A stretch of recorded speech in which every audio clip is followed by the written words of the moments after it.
کی کوئی مثال اس معاشرے میں نہیں دی جا سکتی۔ اللہ نے ایک منفرد حیثیت سے آپ کو پیدا کیا تھا، اور یہ وہ کیفیت ہے جس کو کبھی کبھی صحابہ کرام بھی بیان فرمایا کرتے تھے، کبھی کبھی اس کا اظہار حدیث میں آتا ہے۔ جناب جابر بن عبداللہ کی بڑی معروف حدیث ہے، تو مسجد نبوی میں بیٹھے تھے اور چاند اپنی پوری رعنائیوں پر تھا، اور محمد کریم صلی اللہ علیہ وسلم میرے سامنے تھے اور چاند آسمان پر تھا۔ چاند کی اس چاندنی میں بار بار چاند کی طرف بھی دیکھ رہا تھا اور محمد کریم صلی اللہ علیہ وسلم کی طرف بھی دیکھ رہا تھا۔ آپ نے ایک چادر لی ہوئی تھی، حلۃ حمراء، تو ایک حدیث میں یہ اس کو سرخ رنگ کی چادر تھی جو آپ کو کسی ساتھی نے لا دی، تو آپ نے سر اپنے جسم پر اتر پہ لی ہوئی تھی، اس کے اندر سے جو آپ کا چہرہ مبارک ہے۔ اب یہ صحابی جو انسان ہیں وہ بار بار یہ کہہ رہے ہیں کہ لوگ چاند کی مثال دیتے ہیں، میں نے چاند کی طرف دیکھا اور پھر محمد کریم صلی اللہ علیہ وسلم کی طرف دیکھا، میں تجزیہ کرتا رہا، خدا کی قسم میں آپ کے چہرہ مبارک سے چاند کو خوبصورت نہیں کہہ سکا۔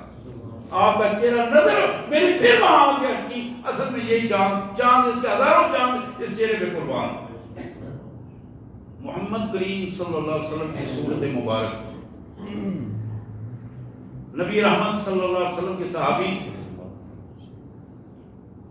جنہیں شاعر نبوت کہا جاتا ہے، شاعر رسالت، خود نبی رحمت صلی اللہ علیہ وسلم بعض اوقات ان سے کہہ دیتے تھے کہ سناؤ بھائی۔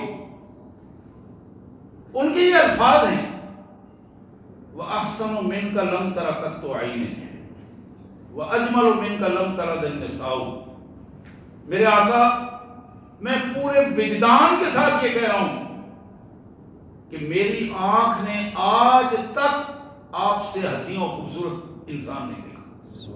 وَأَحْسَنُ مِنْكَ لَمْ تَرَ قَطُّ عَيْنٍ، یعنی میں نے آج تک تو زندگی گزاری ہے، بڑی جگہوں پہ گیا ہوں، بڑے لوگوں کو دیکھا ہے، لیکن میری آنکھ نے آپ جیسا، اس سے بڑا بڑی بات ہے نا، آپ جیسے خوبصورت انسان بھی اس کائنات میں نہیں دیکھا۔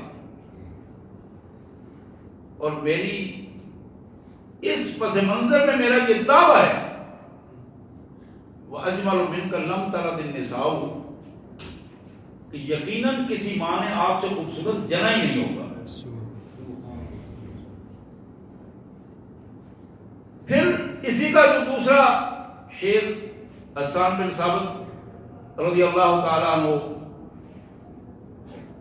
اس سے بھی زیادہ آگے، خلقت مبرأ من کل عیب کأنک قد خلقت کما تشاء۔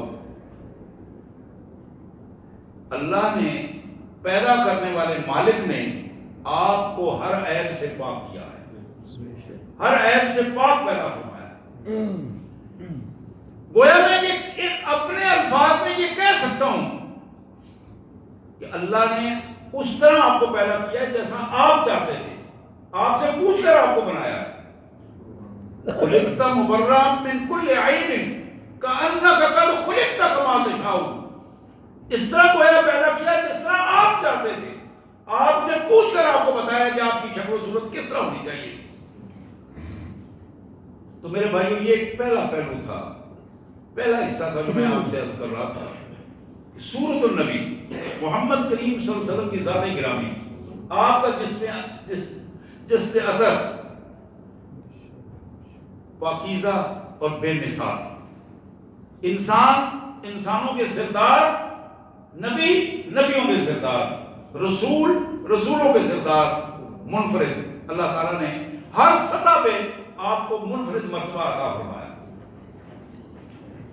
اب اس کا ایک دوسرا پہلو جو میں نے آیات تلاوت کی ہیں، سورہ احزاب کی یہ آیات، جس میں اللہ نے فرمایا لَقَدْ كَانَ لَكُمْ فِي رَسُولِ اللَّهِ أُسْوَةٌ حَسَنَةٌ، تمہارے لیے میرے پیارے رسول محمد کریم صلی اللہ علیہ وسلم کی مبارک زندگی میں ایک ایک لمحہ، مبارک زندگی کا ایک ایک لمحہ تمہارے لیے ایک مکمل نمونہ ہے۔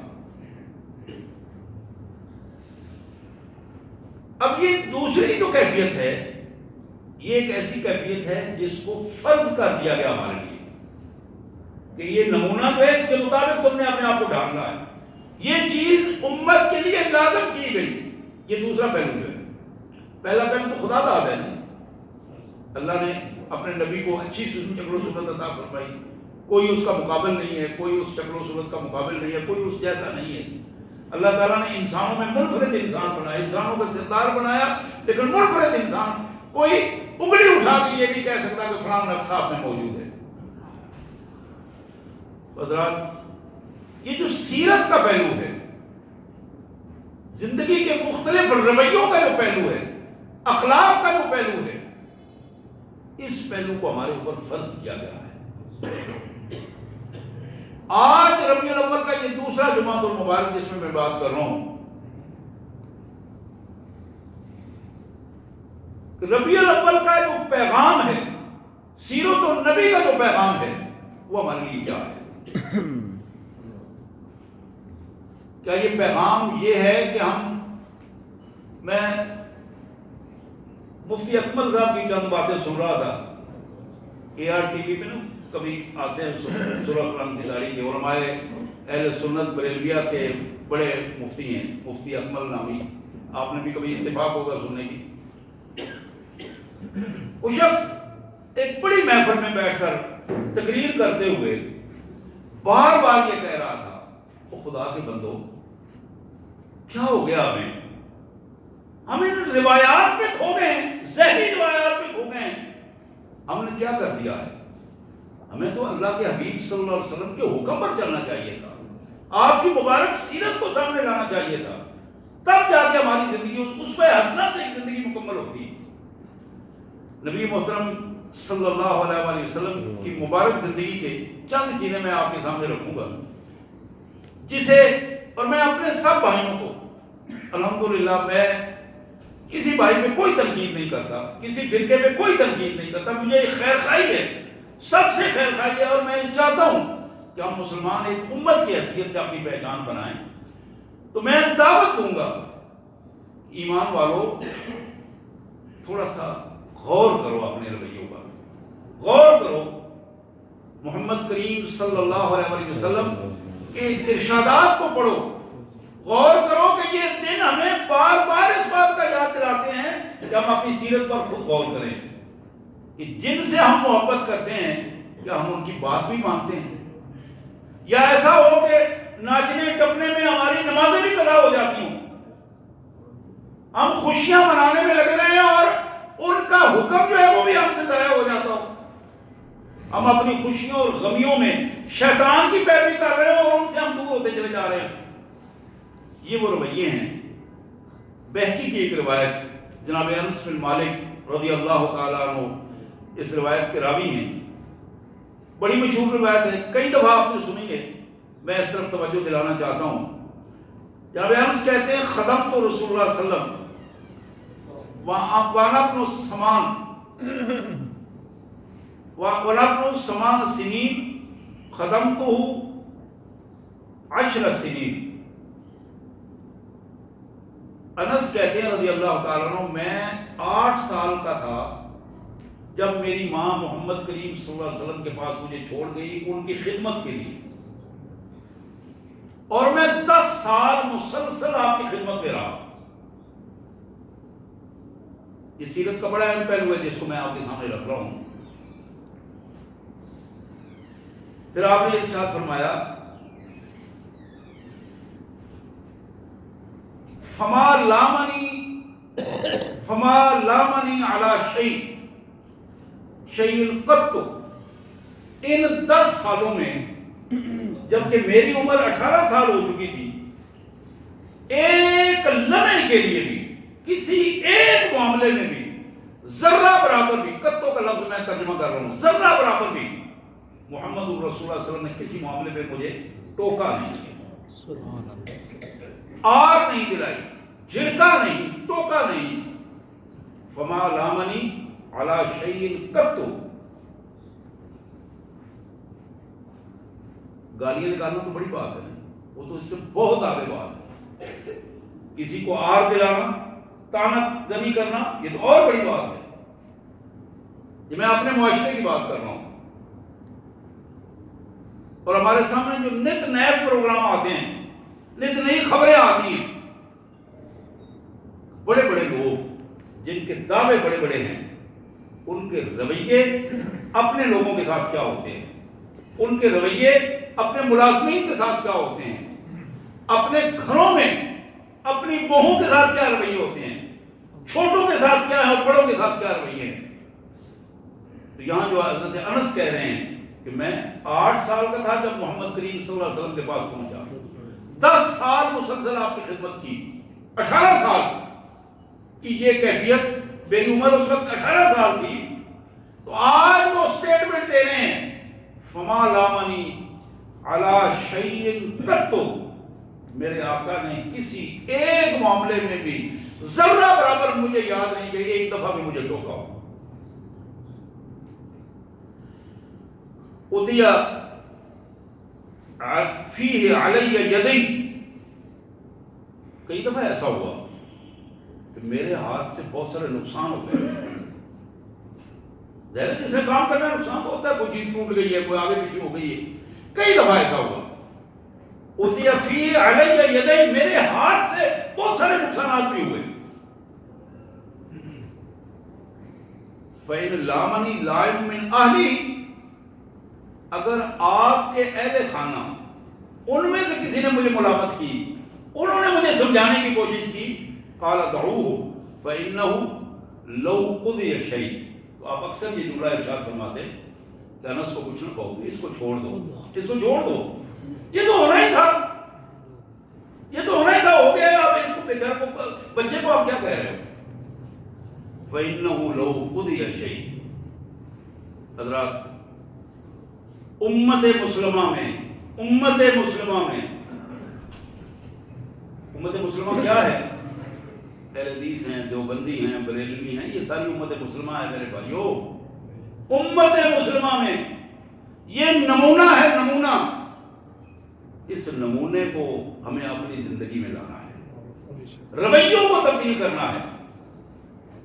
میں اگر زبان سے محمد کریم صلی اللہ علیہ وسلم کی ذات گرامی سے محبت کا دعویٰ کرتا ہوں تو میرا عمل یہ بتانا چاہیے کہ میں آپ سے محبت کرتا ہوں، عملی طور پر محبت کرتا ہوں۔ اسی طرح محمد کریم صلی اللہ علیہ وسلم کا مجموعی کردار میری اور آپ کی ماں سیدہ عائشہ صدیقہ ام المومنین سلام اللہ علیہا، ترمذی کی یہ روایت فرماتی ہیں لم یکن رسول اللہ صلی اللہ علیہ وسلم فاحشا ولا متفحشا ولا سخاب فی الاسواق ولا یجزی بالسیئۃ السیئہ ولکن یعفو ویصفح، او کما قال سیدۃ النساء رضی اللہ تعالی عنہا۔ ام المومنین فرماتی ہیں کہ میرے آقا محمد کریم صلی اللہ علیہ وسلم آپ سے کسی بے حیائی کی بات کی توقع تک نہیں ہو سکتی تھی، یعنی آپ کا رویے ایسے تھے کہ بیوی بتا رہی ہے بات، عام کوئی بندہ نہیں بات کر رہا، یہ وہ خاتون بات بتا رہی ہے جو محمد کریم صلی اللہ علیہ وسلم کی زوجہ محترمہ ہماری ماں ہے۔ اور آپ جانتے ہیں کہ بیویوں کے تبصرے خامدوں کے بارے میں کیا ہوتے ہیں؟ محمد کریم صلی اللہ علیہ وسلم کی ذاتی زندگی کے حوالے سے لم یکن رسول اللہ صلی اللہ علیہ وسلم فاحشا، یعنی میری نظروں نے، میرے کانوں نے محمد کریم صلی اللہ علیہ وسلم کی ذات گرامی سے کسی بھی حیائی کی کوئی عمل، کوئی بات کبھی نہیں سنی۔ ولا متفحشا، اور کسی بھی صورت میں آپ نے کسی بے حیائی کی بات کو پروموٹ بھی نہیں کیا، کسی بے حیائی کو پسند بھی نہیں کیا، بے حیائی کو برداشت بھی نہیں کیا۔ ولا متفحشا،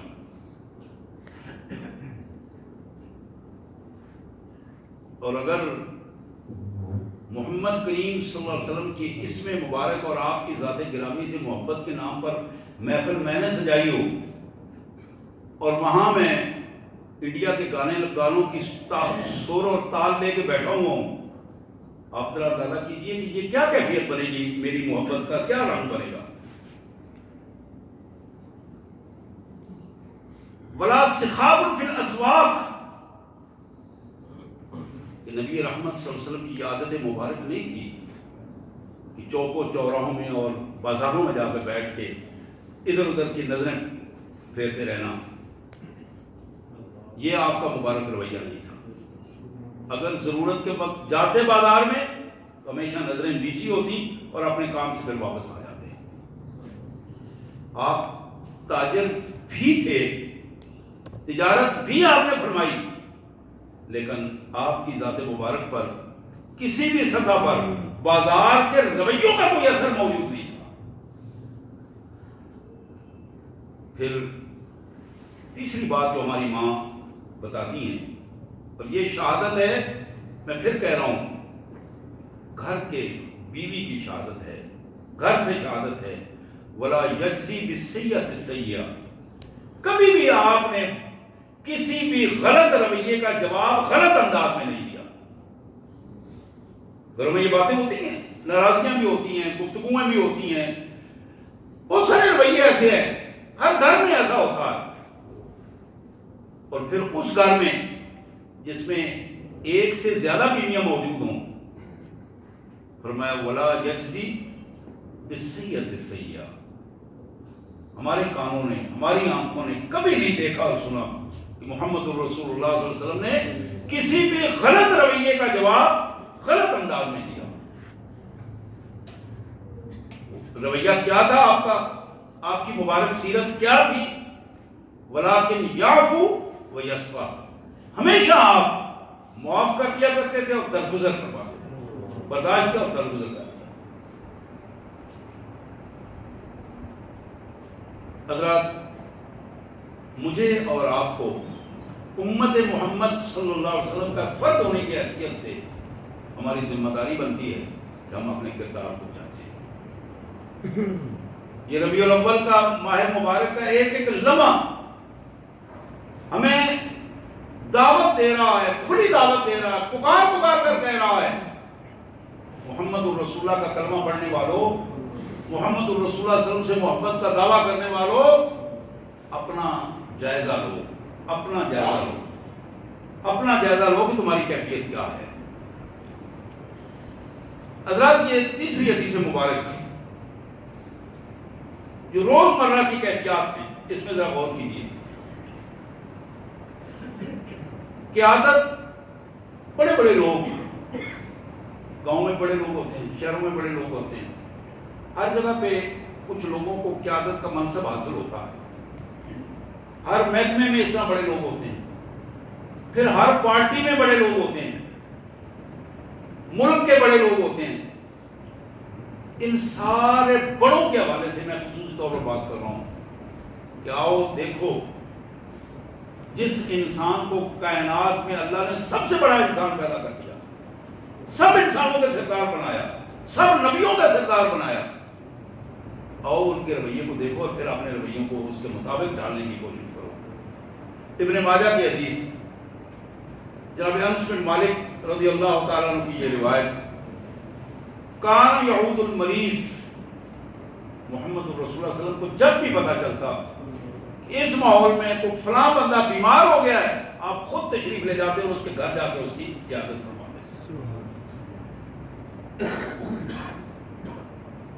ہم کسی پیسے والے مریض کی عادت کرنے کو تو فخر سمجھتے ہیں، کسی سٹیٹس والے مریض کی عادت کو تو ہم فرض بھی سمجھتے ہیں اور اس کے ساتھ کچھ لے جانا بھی فرض سمجھتے ہیں. ملاقات نہ ہو اس کے باوجود ہم اپنا نام وہاں تک پہنچانا بہتر سمجھتے ہیں. لیکن محمد کریم صلی اللہ علیہ وسلم نے بات کسی سٹیٹس والے کی، پیسے والے کی نہیں، یہاں تک کہ چھوٹا سا بچہ جو آپ کے پاس ایک محفل میں بیٹھا کرتا تھا، ایک یہودی کا بچہ تھا، اس کی عادت کے لیے آپ اس کے گھر تشریف لے گئے، صحابہ کرام کے ساتھ تشریف لے گئے. کان یعود المریض، پھر فرمایا وَيَتْبَعُ الْجَنَازَةَ، ہمیشہ آپ کی یہ عادت مبارک تھی کہ آپ جنازے کے ساتھ ضرور جاتے تھے، اور یہاں آج بھی بہت کم ایسے جنازے ہیں جن میں اخلاص کے ساتھ ہم جا رہے ہیں، اللہ کی رضا کے لیے جا رہے ہیں، ہمیں اس کی کوئی پرواہ ہو کہ یہ مرنے والا کس سٹیٹس کا ہے، کس برادری کا ہے، اور میرا اس سے کوئی جان پہچان ہے کہ نہیں ہے، صرف اللہ کی رضا کے لیے بتا جا رہا ہوں۔ اور ہم تو بعد میں ضرور ملنا اور سلام لینا عام ہمارا رویہ ہے، اس لیے ہوتا ہے کہ ذرا چلو یار بات کہہ بھی دیتے ہیں زبان سے بھی، چلو چہرہ تو دکھا دو، پتہ تو بتاؤ کہ میں بھی آیا ہوا تھا، تو کم از کم ملاقات ہو جائے، چہرہ تو دکھا دو۔ چہرہ دکھانے والے کو دکھاؤ، محمد کریم صلی اللہ علیہ وسلم کا کہ یہ سنت پر عمل کرو لیکن اللہ کی رضا کے لیے عمل کرو، یہ سنتیں اللہ کی رضا کے لیے۔ ایک مریض کی عادت کرنا ہے تو خالصتاً محمد رسول اللہ کی سنت سمجھ کر اپنے اللہ کو خوش کرنے کے لیے جاؤ۔ جنازہ پڑھنے جا رہے ہیں، کسی کو دکھانے کی ضرورت نہیں، اپنے اللہ کے حضور اس کو پیش کرنے کی ضرورت ہے۔ وہ یجیب دعوت المملوک، اور آپ کی عادت مبارک تھی کہ کسی معاشرے میں لو سٹیٹس والے بندے نے، ملازم ہے، غلام ہے، تھوڑے پیسے والا ہے، کوئی توقع نہیں ہے کہ وہ کیا پکائے گا اور کیا دعوت دے گا، اگر اس نے دعوت دی ہے، محمد کریم صلی اللہ علیہ وسلم نے کبھی اس کی دعوت کو مسترد نہیں کیا، رد نہیں کیا۔ ہمارے ہاں اگر ایک ہی وقت میں 2 دعوتیں آ جائیں تو ہم سوچنا شروع کر دیتے ہیں کہ دال والی کون سی ہے اور فرائی والی کون سی ہے۔ یہ عموماً اسی طرح ہوتا ہے، یہاں تک کہ وہ بڑی مشہور مثال ہے، مذہبی حوالے سے بھی لوگ سوچنا شروع کر دیتے ہیں کہ دال والی کتنی دور ہے اور فرائی والی کتنی قریب ہے۔ تو نبی رحمت صلی اللہ علیہ وسلم کے حوالے سے ہمیں اپنی زندگی وہاں ترتیب دینی ہے، معاشرے کو دیکھ کر، معاشرے کو بار بار تجربے کر کے، معاشرے کے مطابق نہیں، اپنی قیادت کے مطابق۔ اور قیادت صرف ایک ہے امت میں، کوئی دوسری قیادت نہیں ہے، ایک ہی قیادت ہے، اور وہ محمد کریم صلی اللہ علیہ وسلم کی ذات کرام ہے۔ کسی کو قیادت کا کوئی منصب حاصل نہیں۔ وما ارسلنا من رسول الا لیطاع باذن اللہ، رسول صلی اللہ علیہ وسلم کی قیادت ہے، ان کی اطاعت کرنی ہے، اور وہ بھی کیوں کرنی ہے؟ باذن اللہ، اس لیے کہ اللہ کا یہ حکم ہے۔ رسول کی اطاعت اللہ کا حکم ہے، اللہ کا حکم سمجھ کر نبی محترم صلی اللہ علیہ وسلم کی اطاعت کرنی ہے۔ اس لیے قیادت ایک ہے، ایک ہی قیادت کو قیادت سمجھ کر اپنے آپ کو اطاعت کے سانچے میں وہاں ڈال دینا چاہیے۔ نبی رحمت صلی اللہ علیہ وسلم کے بارے میں جناب انس کہتے ہیں وَيَرْكَبُ الْحِمَارَ، کبھی آپ نے یہ محسوس نہیں کیا کہ سواری کی کیفیت کیا ہے؟ اگر معمولی سواری مل گئی اس پر بھی سواری کرنی ہے۔ آج ہمارا سٹیٹس مکمل نہیں ہوتا۔ کل کی میں خبر پڑھ رہا تھا، وزیر اعلیٰ پنجاب صاحب نے بالکل پرانی گاڑیاں جو ان کی وہ ذرا بوسیدہ ہو گئی ہیں، کیسے ہوئی ہیں بوسیدہ؟ کھڑی کھڑی بوسیدہ ہو گئی ہیں، اور وہ سینکڑوں کی تعداد میں ہے، ایک بندے کی، ایک ڈپارٹمنٹ کے ایک بندے کی گاڑی، وزیر اعلیٰ پنجاب۔ ابھی اربوں کا وہ نیا بل بنا ہے، کروڑوں کا وہ نئی گاڑیاں اور نیا حساب کتاب آ رہا ہے، لیکن میرے رسول کی سنت یہ ہے وہ یرکب الحمار، سواری جو میسر، مقصد سفر کرنا ہے، مقصد سٹیٹس شو کرنا نہیں ہے۔ پھر آپ نے فرمایا، اب جناب کہتے ہیں انس کہ میں نے یوم خیبر کو دیکھا، خیبر کی فتح کا دن تھا، محمد رسول اللہ صلی اللہ علیہ وسلم ایک معمولی سواری پہ سوار تھے، اور اس سواری کی لگام کھجور کی چھال کے ساتھ بنی ہوئی، وہ بل دے کر بنائی ہوئی۔ گھر میں قیادت کے رویے کیا ہیں؟ یہ وہ ساری چیزیں ہیں جن کے مطابق ہم نے ڈالنا ہے اپنے آپ کو۔ یہ میں وہ رویے بتا رہا ہوں، میں کہانیاں نہیں سنا رہا ہوں، میں وہ پن پوائنٹ آپ کے سامنے وہ چیزیں رکھ رہا ہوں جو میرے لیے اور آپ کے لیے عملی نمونہ ہے، اور ہمیں اس نمونے کے مطابق اپنے آپ کو، تب جا کے محبت رسول مکمل ہوگی، تب جا کے محبت رسول کا حق ادا ہوگا۔ گھر کے اندر ہماری ماں کہتی ہیں، ام المومنین فرماتی ہیں کان رسول اللہ صلی اللہ علیہ وسلم یخسف النعل، کبھی آپ کی چپل جوتا ٹوٹ جاتا تو اپنے گھر میں بیٹھ کر اس کو خود ریپیئر کر لیتے، خود کاٹ لیتے، اور پھر وَيَخْلُطُ الثَّوْبَ، کبھی کوئی کپڑا پھٹ جاتا تو اس کو خود سی لیتے، خود اس کا ٹانگا لگا لیتے۔ وَيَعْمَلُ فِي بَيْتِهِ كَمَا يَعْمَلُ أَحَدُكُمْ فِي بَيْتِهِ، جس طرح عام انسان اپنے گھر میں چھوٹے موٹے کام کرتا ہے، محمد کریم صلی اللہ علیہ وسلم جب گھر میں تشریف لاتے تو اپنی بیویوں کی گھر میں معاونت فرماتے، خود کام کرتے، چھوٹا پانی بھر دینا، کوئی چھوٹا موٹا کام کر دینا، صفائی میں معاونت کر دینا۔ حدیث میں مختلف الفاظ آتے ہیں۔ ہم جب گھر کا دروازہ قدم اندر رکھتے ہیں نا جی، تو ہمارا وہ چہرے کا رنگ بدل جاتا ہے۔ کبھی آپ نے اس کا اندازہ کیجیے اپنے بارے میں، دوسروں کے بارے میں نہیں، اپنے بارے میں اندازہ کیجیے کیوں رنگ بدلتا ہے۔ بہت تھک کے آ رہے ہیں، اتنی محنت کر کے آ رہے ہیں، اتنا سفر کر کے آ رہے ہیں، اور سارا غصہ بیوی پہ اور بچوں پہ ہوتا ہے، اور ان کی پوزیشن کیا ہوتی ہے، وہ بھی کوشش کرتے ہیں کہ سائڈ پہ ہو جائے، کیونکہ چوری صاحب آ رہے ہیں، کہیں سامنا نہ ہو جائے، ایسا نہ ہو کہ ان کو مصیبت نہ پڑ جائے۔ یہ رویہ امت مسلمہ کا فرق نہیں ہے میرے بھائی۔ اگر ہم محمد الرسول اللہ صلی اللہ علیہ وسلم سے محبت کرتے ہیں تو پھر ہمیں اس گھر کا عام فرد اپنے آپ کو ثابت کرنا پڑے گا۔ اور صحابہ بے شمار دفعہ کہتے ہیں ہم تو اس پیارے حبیب کی امت ہیں، کام کا ڈیسیژن ہوتا ہے، 10 بندوں میں بیٹھ کر فیصلہ ہوتا ہے یہ کام کرنا ہے، حضور ہمیں کام بتا بھی دیتے ہیں اور خود ہمارے ساتھ کام کرتے بھی ہیں۔ کبھی ایسا نہیں ہوا کہ آپ سائڈ پہ کسی اونچی جگہ پہ بیٹھ گئے اور پھر معائنہ فرماتے رہے، خود 2-4 کو ساتھ بٹھا کے گپیں لگاتے رہے اور دوسروں کو کہا گیا اچھا یہ تمہارا کام ہے، تم کام مکمل کر کے پھر کھانا تیار کر کے میرے پاس لے آنا۔ ایک سفر کی بات ایک صحابی کہتے ہیں کہ راستے میں جا رہے تھے تو نبی رحمت صلی اللہ علیہ وسلم نے ایک جگہ پہ سٹے فرمایا اور آپ نے سارے ساتھیوں کو کام بانٹ دیا۔ کھانا تیار کرنا تھا، آپ نے فرمایا بھی فلاں بندہ جو ہے وہ ذبح کرے گا بکری، فلاں بندہ جو اس کے کھال اتارے گا، فلاں گوشت بنائے گا۔ جب سارے کام آپ نے ڈیوٹی لگا دی تو آپ نے فرمایا بھی میں آپ کو پتہ ہے کیا کروں گا؟ صاحب بڑے حیران ہو گیا، اللہ بھی کو اب تو بچا ہی کوئی نہیں۔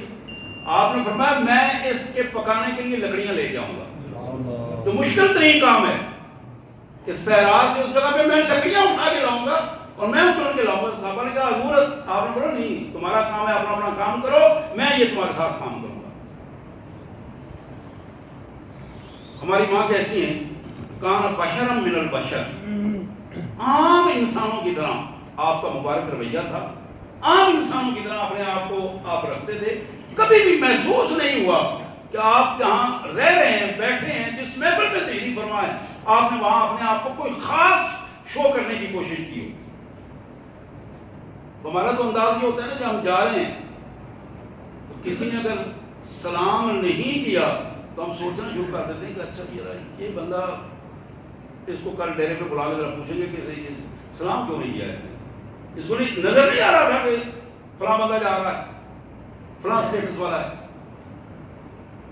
میرے بھائیوں، سیرت کا جو پیغام ہے وہ یہ ہے کہ تم اپنے اوپر غور کرو، تمہارا رویہ کیا ہے، دوسرے کے رویے پر غور کرنے کی تمہیں ضرورت نہیں۔ وہ اللہ تعالیٰ اس کے بارے میں غور فرما رہا ہے، اللہ اس پہ فیصلہ دے رہا ہے، وہ مالک کا مسئلہ ہے۔ تم جب اپنا رویہ درست کر لو گے، اپنے آپ کو سیدھا کر لو گے، اللہ تعالیٰ تمہارے لیے آسانیاں پیدا فرما دے گے۔ یہی رویہ ہے کہ آپ اپنی بکری کا دودھ خود دو لیتے تھے اور چھوٹے موٹے کام۔ اور پھر ایک اور حدیث میں آتا ہے کانا رسول اللہ صلی اللہ علیہ وسلم، کانا کلام رسول اللہ صلی اللہ علیہ وسلم ترتیل و ترسیل، محمد کریم صلی اللہ علیہ وسلم جب گفتگو فرماتے رک کر گفتگو کرتے تاکہ بات سمجھ آ جائے، ایک ایک بات سمجھ آتی، ترتیب بھی تھی اور ترسیل بھی تھی، ایسی بات جو ابلاغ تھا، پہنچ جاتی، ذہنوں میں بیٹھ جاتی تھی، اس طرح کی گفتگو۔ اور یہی رویہ ہے کہ گفتگو میں تکلف نہیں تھا۔ آج ہم جہاں بڑی کو گفتگو کرنا چاہیں نا، کہ ہم سمجھتے ہوں کہ یہاں میں اپنے آپ کو بڑا کچھ شو کر رہا ہوں، تو پھر ایک تو اپنی زبان میں بھول جاتی ہے، پنجابی بھول جاتی ہے، اردو بھول جاتی ہے، پھر ہم ان کی زبان لیتے ہیں جن کے غلام ہیں، ان کی زبان میں پھر اس کے ساتھ ہمیں منہ بھی ٹیڑھا کرنا پڑتا ہے، ان کا لہجہ بھی بنانا پڑتا ہے، اور وہ شو کرنا پڑتا ہے کہ ہم انہی میں سے ہیں. وہ اب سننے والے جو ہیں وہ بڑے پریشان ہو جاتے ہیں کہ یہ بندہ کمال ہے، یہ تو اتنی مشکل زبان بول رہا ہے اور اتنے مشکل لہجے میں بول رہا ہے. اس بات کو نہ اللہ نے پسند کیا ہے، نہ اللہ کے رسول صلی اللہ علیہ وسلم نے پسند فرمایا ہے. اپنی زبان، آسان زبان، وانزلوا منازل، حدیث کے یہ الفاظ ہیں کہ لوگوں سے جب بات کر رہے ہو تو ان کی سطح پہ اتر کر بات کرو، آسان بات کرو، ان کے ذہنوں میں اترنے والی بات کرو. ٹائم ختم ہو گیا، میں اور بھی کچھ حدیثیں سنانا چاہتا تھا. اللہ سے دعا ہے اللہ تعالیٰ ان احادیث پر، ان رویوں پر جو ہماری قیادت کے رویے ہیں، ہمارے پاک نبی کے رویے ہیں، پاک محمد کریم صلی اللہ علیہ وسلم کے رویے ہیں، اللہ تعالیٰ ان پر ہمیں عمل کی توفیق عطا فرمائے. ہماری خوشیاں اس میں ہوں کہ ہم محمد رسول اللہ کی سنت پر عمل کرنے والے ہوں، ہماری غمیاں اس میں ہوں کہ ہماری کتنی سنتیں ہم سے چھوٹی ہیں اور اس میں ہمیں غمی ہو، اس میں ہمیں افسوس ہو. وآخر دعوانا الحمدللہ رب العالمین.